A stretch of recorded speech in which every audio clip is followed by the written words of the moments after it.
the most important character in all of the Marvel universe.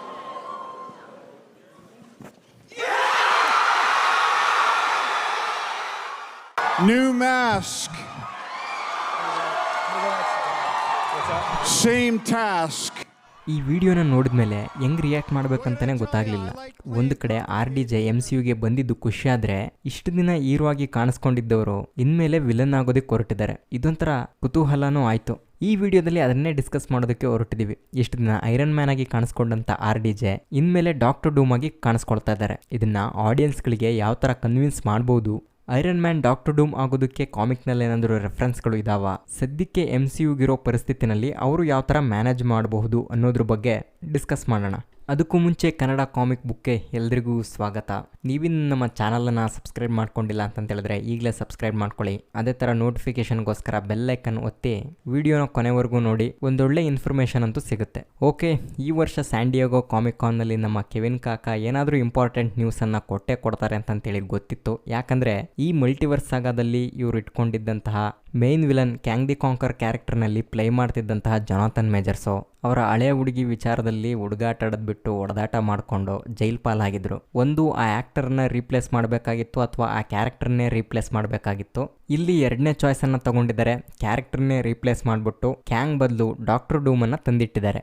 ಅದರಲ್ಲೂ bonus ಆಗಿ ಡೂಮ್ಸ್ day ಮತ್ತು secret war ಸಿನಿಮಾನ direct ಮಾಡೋದಕ್ಕೆ ರೂಸೋ ಬ್ರದರ್ಸನ್ನೇ ಕರೆಸ್ತಾ ಇದ್ದಾರೆ. ಓಕೆ, ಇದೆಲ್ಲ ಒಂದು ಕಡೆ ಆದರೆ RDJ ಅವರೇ ಡಾಕ್ಟರ್ ಡೂಮ್ ಆಗಿ ಬರ್ತಾ ಇದ್ದಾರೆ. ಈ ಥರ ಒಂದೇ ಸಿನಿಮ್ಯಾಟಿಕ್ ಯೂನಿವರ್ಸ್ನಲ್ಲಿ ಒಬ್ಬ ಆ್ಯಕ್ಟರ್ಗೆ ಎರಡೆರಡು ಕ್ಯಾರೆಕ್ಟರ್ನ ಪ್ಲೇ ಮಾಡೋದಕ್ಕೆ ಸಿಕ್ಕಿರೋದು ತುಂಬಾನೇ ರೇರು. ಇದಕ್ಕೂ ಮುಂಚೆ ಸೀನ್ ಗನ್ ಅವ್ರಿಗೂ ಈ ಥರದೊಂದು ಅವಕಾಶ ಸಿಕ್ಕಿತ್ತು. ಅದು ಕ್ರಾಗ್ಲಿನ್ ಕ್ಯಾರೆಕ್ಟರ್ ಮತ್ತೆ ರಾಕೆಟ್ ಕ್ಯಾರೆಕ್ಟರ್ನಲ್ಲಿ ಆ್ಯಕ್ಟ್ ಮಾಡ್ತಾ ಇದ್ರು. ಇನ್ನು ಎರಡನೇದಾಗಿ ಗೆಮ್ಮಾ ಚಾನ್ ಅವರು, ಇವರು ಕ್ಯಾಪ್ಟನ್ ಮಾರ್ವೆಲ್ ಸಿನಿಮಾದಲ್ಲಿ ಡಾಕ್ಟರ್ ಮಿನರ್ವಾ ಅನ್ನೋ ಕ್ಯಾರೆಕ್ಟರ್ನಲ್ಲಿ ಆ್ಯಕ್ಟ್ ಮಾಡಿದ್ರು. ಅದೇ ಥರ ಇಟರ್ನಲ್ಸ್ ಸಿನಿಮಾದಲ್ಲಿ ಸೆರ್ಸಿ ಕ್ಯಾರೆಕ್ಟರ್ನಲ್ಲೂ ಕೂಡ ಆ್ಯಕ್ಟ್ ಮಾಡಿದ್ದಾರೆ. ಈಗ ಅದೇ ಥರದ ಒಂದು ಅವಕಾಶ RDJ ಅವ್ರಿಗೂ ಕೂಡ ಸಿಗ್ತಾ ಇದೆ. ಆದರೆ ಇದನ್ನ ಸರಿಯಾಗಿ ಆಡಿಯನ್ಸ್ಗಳಿಗೆ ಕನ್ವಿನ್ಸ್ ಮಾಡದೆ ಹೋದ್ರೆ ತಿರುಗಿಸಿ ಮಾರ್ವೆಲ್ ಅಭಿಮಾನಿಗಳೇ ಮಕ್ಕೋಗ್ದು ಬಿಡ್ತಾರೆ.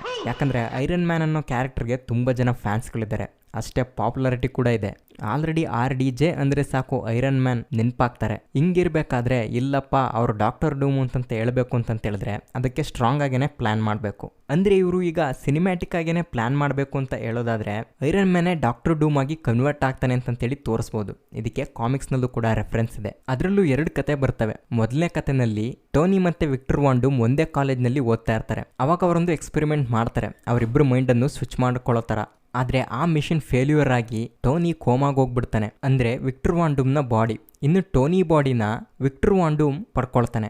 ಅವನು ಟೋನಿ ಬಗ್ಗೆ ಕೇರೇ ಮಾಡೋದಿಲ್ಲ. ಅವಾಗ ವಿಕ್ಟರ್ ವಾನ್ ಡೂಮ್ ಸ್ಟಾರ್ಕ್ ಇಂಡಸ್ಟ್ರಿಗೆ ಹೋಗ್ತಾನೆ, ಅಲ್ಲಿರೋ ಟೆಕ್ನಾಲಜಿನೆಲ್ಲ ಬಳಸ್ಕೊಳ್ತಾನೆ. ಅವ್ನು ಐರನ್ ಮ್ಯಾನ್ ಸೂಟ್ಗೆ ಅವನಿಗೆ ಬೇಕಾಗಿರೋ ಥರ ಅಪ್ಗ್ರೇಡೇಷನ್ ಮಾಡ್ಕೊಳ್ತಾನೆ. ಅವ್ನಿಗಿರೋ ಬ್ಯಾಡ್ ಥಾಟ್ಸಿಂದ ಅವನು ಮತ್ತೆ ವಿಲನ್ ಆಗೇ ಬಿಡ್ತಾನೆ, ಅಂದರೆ ಅಲ್ಲಿ ಐರನ್ ಮ್ಯಾನ್ ವಿಲನ್ ಆಗ್ತಾನೆ.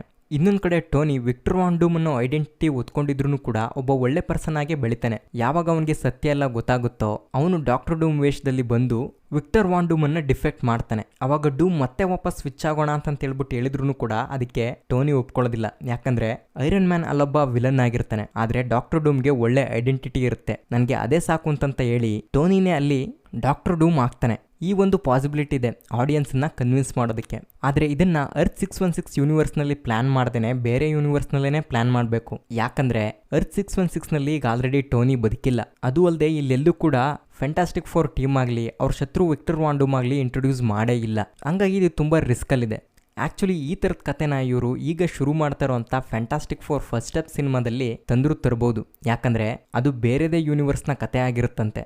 ಆದರೆ ಆ ಸಿನಿಮಾದ ವಿಲನ್ನು ವಿಕ್ಟರ್ ವಾನ್ ಡೂಮ್ ಅಲ್ಲ, ಗ್ಯಾಲಾಕ್ಟಸ್ನು ಕೂಡ ತರ್ತಾರೆ ಅಂತಂತೆಲ್ಲ ನ್ಯೂಸ್ ಇದೆ. ಇನ್ನು 616 ಯೂನಿವರ್ಸ್ನಲ್ಲೇ ಡಾಕ್ಟರ್ ಡೂಮನ್ನು ತರಬೇಕು ಅಂತ ಹೇಳಿದ್ರೆ ಅದಕ್ಕೆ ಇನ್ನೊಂದು ಪ್ಲಾನ್ ಇದೆ. ಅದು ಏನಪ್ಪ ಅಂತ ಹೇಳಿದ್ರೆ ಇನ್ಫೇಮಸ್ ಐರನ್ ಮ್ಯಾನ್ ಸ್ಟೋರಿ. ಇದ್ರ ಕತೆ ಏನಪ್ಪ ಅಂತ ಹೇಳಿದ್ರೆ ಸಿವಿಲ್ ವಾರ್ 2 ನಡೆದ ನಂತರ ಟೋನಿ ಕೋಮಾಗಿ ಹೋಗ್ಬಿಟ್ಟಿರ್ತಾನೆ. ಅವಾಗ ಪ್ರಪಂಚಕ್ಕೆ ಐರನ್ ಮ್ಯಾನ್ ಬೇಕಾಗಿರುತ್ತೆ, ಆದರೆ ಅವ್ನ ಸೂಟನ್ನು ಮತ್ತೆ ಹಾಕೊಳ್ಳೋದು ಯಾರು ಅಂತ ಗೊಂದಲ ಬಂದಾಗ ಅಷ್ಟೊತ್ತಿಗಾಗಲೇ ಫ್ಯಾಂಟಾಸ್ಟಿಕ್ ಫೋರ್ ಟೀಮ್ನ ನಂಬಿಕೆ ಗಳಿಸಿರುವಂಥ ಡೂಮನ್ನ ಆಯ್ಕೆ ಮಾಡ್ತಾರೆ. ಅವನದನ್ನ ಸರಿಯಾಗಿ ನಿಭಾಯಿಸ್ತಾನೆ ಕೂಡ.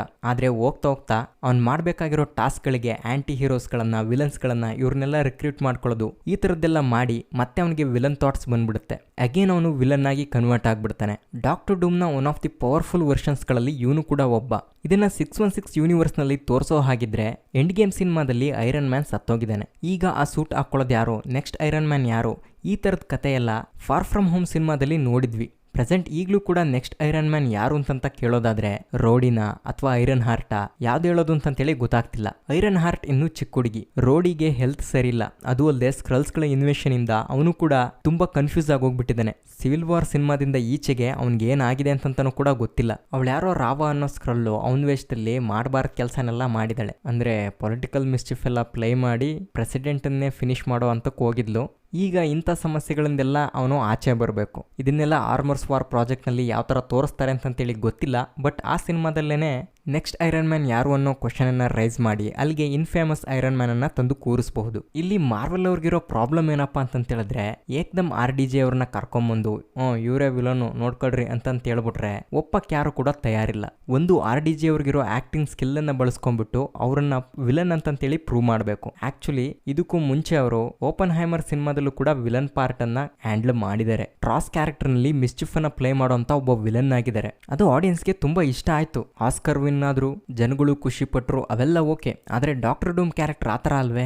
ಹೋಗ್ಲಿ, ಅದನ್ನೆಲ್ಲ ನೋಡ್ಕೊಳ್ಳೋದಕ್ಕೆ ರೂಸೋ ಬ್ರದರ್ಸ್ ಇದಾರಲ್ಲ ಅಂತೇಳಿ ಹೇಳ್ಬೋದು. ಆದ್ರೆ ಅವರು ಥ್ಯಾನೋಸ್ ಅನ್ನ ತೋರ್ಸೋದಕ್ಕೆ ತುಂಬಾನೇ ಪ್ರಿಪೇರ್ ಮಾಡ್ಕೊಂಡಿದ್ರು. ಆಕ್ಚುಲಿ ಆ ಸ್ಟೋರಿಗೆ ಬೇಕಾಗಿರುವಂತ ಇನ್ಫಿನಿಟಿ ಗಾಂಟ್ಲೆಂಟ್ಸ್, ಅದಕ್ಕೆ ಬೇಕಾಗಿರುವಂತ ಇನ್ಫಿನಿಟಿ ಸ್ಟೋನ್ಸ್, ಇದನ್ನೆಲ್ಲ ಪೇಸ್ ಫಸ್ಟ್ ಇಂದಾನೆ ತೋರಿಸ್ಕೊಂಡು ಬಂದಿದ್ರು. ಒಂದು ಸಿನಿಮಾದಿಂದ ಇನ್ನೊಂದು ಸಿನಿಮಾಗೆ ಮಾರ್ವೆಲ್ ಅವರು ಅವಾಗ ತುಂಬಾ ಚೆನ್ನಾಗೇನೆ ಸ್ಟೋರಿಯನ್ನ ಲಿಂಕ್ ಮಾಡ್ತಾ ಒಂದು ಪರ್ಫೆಕ್ಟ್ ಸಾಗನ ಬಿಲ್ಡ್ ಮಾಡಿದ್ರು.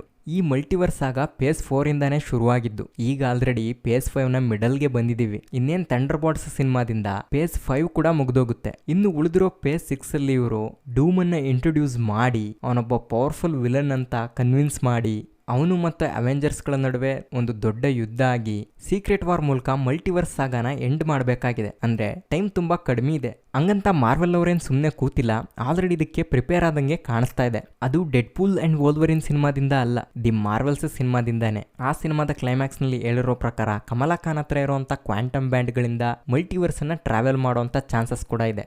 ಈಗ ಅದೇ ಬ್ಯಾಂಗಲ್ಗಳ ಕಾರಣದಿಂದಾಗೇನೆ 616 ಯೂನಿವರ್ಸ್ ನಲ್ಲಿರುವಂತ ಫೋಟಾನ್ ಬೇರೊಂದು ಯೂನಿವರ್ಸ್ಗೆ ಹೋಗಿದ್ದಾಳೆ. ಮಲ್ಟಿವರ್ಸ್ ಆಫ್ ದಿ ಮ್ಯಾಡ್ನೆಸ್ ಸಿನಿಮಾದಲ್ಲಿ ಹೇಳಿರೋ ಥಿಯರಿ ಪ್ರಕಾರ ಒಂದು ಯೂನಿವರ್ಸ್ ನ ಬೀಯಿಂಗ್ ಏನಾದ್ರೂ ಇನ್ನೊಂದು ಯೂನಿವರ್ಸ್ಗೆ ಹೋದ್ರೆ ಅದು ಇನ್ಕರ್ಷನ್ಗೆ ದಾರಿ ಮಾಡಿಕೊಡುತ್ತಂತೆ. ಸೇಮ್ ಅದೇ ಕೆಲಸನ ಇಲ್ಲಿ ಡೆಡ್ ಪೂಲ್ ಕೂಡ ಮಾಡಿದ್ದಾನೆ. ಯಾವ್ದೋ ಯೂನಿವರ್ಸ್ ನಲ್ಲಿ ಇದ್ದಂತ ವೋಲ್ವರಿನ್ ಅನ್ನ ಡೆಡ್ ಪೂಲ್ ಕರ್ಕೊಂಬಂದು ಬಾಗುರು ನೀನು ನಮ್ ಜೊತೆನೆ ಇರು ಅಂತೇಳಿ ಸೇರಿಸ್ಕೊಂಡಿದ್ದಾನೆ. ಈ ತರ ಇವರು ನೆಕ್ಸ್ಟ್ ಮಾಡ್ತಾ ಇರುವಂತ ಸಿನಿಮಾಗಳಲ್ಲಿ ಚಿಕ್ಕ ಪುಟ್ಟ ಮಲ್ಟಿವರ್ಸ್ ಇವೆಂಟ್ಗಳ ಅಡಾಪ್ಷನ್ ಅನ್ನ ಸೇರಿಸ್ಕೊಳ್ತಾ ಇದರಲ್ಲಿ ಮಲ್ಟಿವರ್ಸಲ್ ವಾರ್ ಜೊತೆಗೆ ಡಾಕ್ಟರ್ ಡೂಮ್ ನ ಇನ್ವಾಲ್ವ್ಮೆಂಟ್ ಅನ್ನ ತಂದ್ರೆ ತುಂಬಾನೇ ಚೆನ್ನಾಗಿರುತ್ತೆ. ಮತ್ತೆ ಅದೇ ಕೆಲಸನಲ್ಲಿ ಮಾರ್ವೆಲ್ ಅವರು ಮಾಡ್ತಿರ್ಬೋದು ಕೂಡ.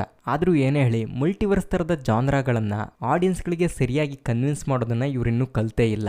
ಅದನ್ನೆಲ್ಲ DC ಅವ್ರನ್ನ ನೋಡಿ ಕಲ್ತ್ಕೋಬೇಕು. ಅವರು ತುಂಬಾ ಸಿಂಪಲ್ ಆಗೇನೆ ಎಕ್ಸ್ಪ್ಲೇನ್ ಮಾಡ್ತಾರೆ. ಇವ್ರ ತರ TVA, temporal loom, incursion, nexus event, anchor being, ಆಳು ಮೂಳು ಮಣ್ಣು ಮಸಿಂತಂತ ಏನೇನೋ ಹೇಳಿ ತಲೆ ತಿನ್ನಲ್ಲ. ಓಕೆ, ಏನಾದರೂ ಆಗಲಿ, ವಾಪಸ್ RDJ ಅವರು ಬಂದಿರೋದು ತುಂಬ ಖುಷಿಯಾಗಿದೆ. RDJ ಅವ್ರನ್ನಾಗಿರಲಿ ಅಥವಾ ಈ ಡಾಕ್ಟರ್ ಡೂಮ್ ಕ್ಯಾರೆಕ್ಟರ್ನಾಗಿರಲಿ ಸರಿಯಾಗಿ ಯುಟಿಲೈಸ್ ಮಾಡಿಕೊಂಡು ಮಾರ್ವೆಲ್ ಫ್ಯಾನ್ಸ್ಗಳ ಗೋಳೋ ಪರದಾಟನ ಅರ್ಥ ಮಾಡಿಕೊಂಡು ಸರಿಯಾಗಿರೋ ಸ್ಟೋರಿಗಳನ್ನು ಕೊಟ್ಟರೆ ನಮಗಷ್ಟೇ ಸಾಕು. ಏನಂತೀರ?